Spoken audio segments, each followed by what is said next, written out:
Welcome to KVP devotional. మనము ఈ వీడియోలో గెలుపు నీ ఆలోచనలోనే ఉంది అనే శీర్షికకు సరిపోయే ఒక అద్భుతమైన కథను ఈ వీడియోలో విందాము.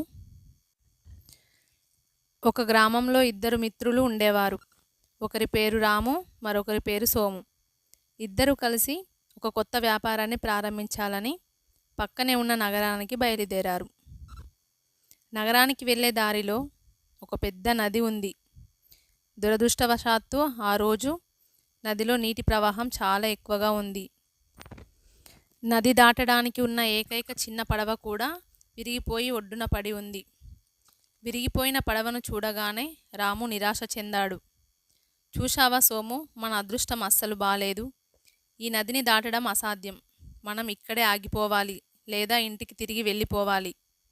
ఈ ప్రవాహంలో పడవ లేకుండా వెళ్ళడం చావుతో సమానం అని భయంతో వెనక్కి తగ్గాడు. సోము మాత్రం విరిగిపోయిన పడవను చూసి బాధపడలేదు.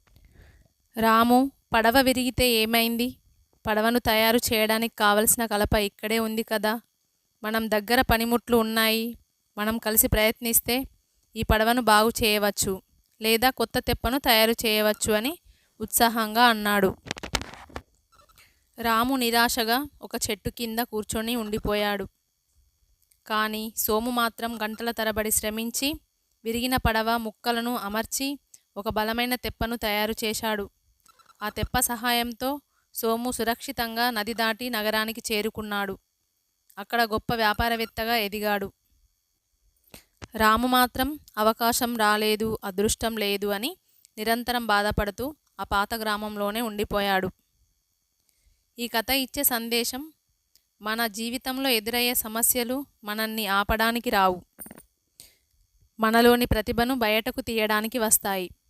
ఒకరు సమస్యను చూసి ఓటమి అని భయపడి ఆగిపోతే, మరొకరు అదే సమస్యను అవకాశంగా తీసుకొని గెలుస్తారు. ఈ కథలో నీతి ఏంటంటే, గెలుపు నీ ఆలోచనలోనే ఉంది. Thank you for watching. ఈ వీడియో మీకు నచ్చినట్లయితే please like, share and subscribe.